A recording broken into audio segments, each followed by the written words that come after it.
Hello नमस्कार. शीतल सावंत या चॅनलमध्ये तुम्हा सर्वांचे स्वागत आहे. आज आहे नागपंचमी. आजच्या दिवशी नागपंचमीला नागांची पूजा केली जाते. यमुना नदीतील कालिया नागाचा पराभव करून भगवान श्रीकृष्ण सुरक्षित नदीवर आले तेव्हापासून नागपंचमी हा सण साजरा होऊ लागला. नागपंचमीला सर्पाची पूजा केल्यास शिव आणि विष्णू या दोघांचाही आशीर्वाद मिळतो. या दिवशी नागदेवतांची पूजा केल्याने सर्पाबद्दल कोणतीही भीती राहत नाही, भीती दूर होते. नागपंचमीची पूजा करताना त्या दिवशी उपवास करतात. घरामध्ये नागदेवतांचा फोटो किंवा मूर्ती करून नागदेवताला हळद कुंकू लावले जाते. वारुळाची पूजा केली जाते. नागदेवताला दिवा लावून पूजा केली जाते. दूध लाह्यांचा नैवेद्य दिला जातो. नागपंचमीची कहाणी ऐकूयात. एका नागोबा देवा तुमची कहाणी. 8 पाट शहर होतं. त्या नगरात एक ब्राह्मण राहत होता. त्या ब्राह्मणाला 5 सुना होत्या. चातुर्मासात श्रावण मास आला आहे. नागपंचमीचा दिवस आहे. कोणी आपल्या आजोळी, कोणी आपल्या पंजोळी, कोणी माहेरी अशा सर्व सुना गेल्या. सर्वात धाकटी सून होती. तिच्या माहेरचं कोणीच नव्हतं. तेव्हा ती जरा खिन्न झाली. मनात माझ्या सर्व संबंधी नागोबा देव आहे असे समजून नागोबा मला माहेराहून न्यावयास येईल असं म्हणू लागली.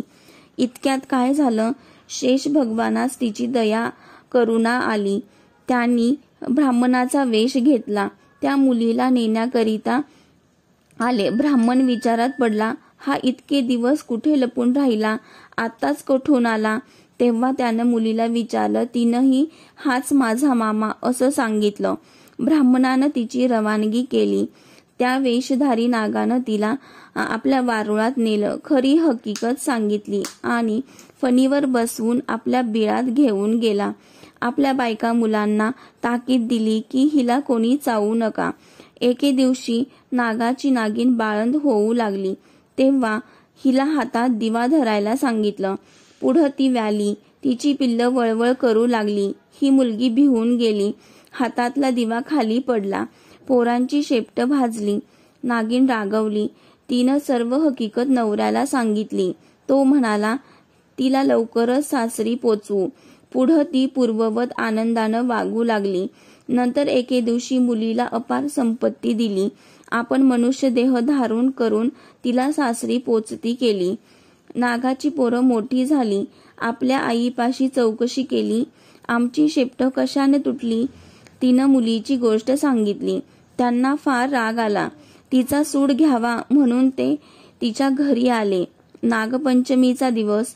हिनं आपली पुष्कळ वेळ भावांची वाट पाहिली. ते येत नाहीत म्हणून पाटावर व भिंतीवर नागांची चित्र काढली. त्यांची पूजा केली. जवळ नागांना लाह्या, दूध वगैरे ठेवलं. उकडीचा नैवेद्य दाखविला. हा सर्व प्रकार नागाची पिल्लं पाहत होती. सरते शेवटी तिनं देवाची प्रार्थना केली. जय नागोबा देवा, जिथं माझे भाऊ लांडोबा पुंडोबा असतील तिथं खुशाल असोत असं म्हणून नमस्कार केला. हा सर्व प्रकार पाहून मनातील सर्व राग घालविला. मनात तिच्याविषयी दया आली. त्या दिवशी तिथं वस्ती केली. दूध पाणी ठेवतात. त्यात पहाटेस एक नवरत्नांचा हार ठेवून आपण निघून गेले. दुसऱ्या दिवशी तिनं हार उचलून गळ्यात घातला.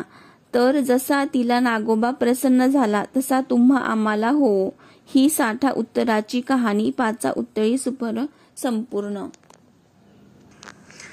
नागोबाला जाऊया, वारुळाला जाऊया, नागोबाला पूजूया.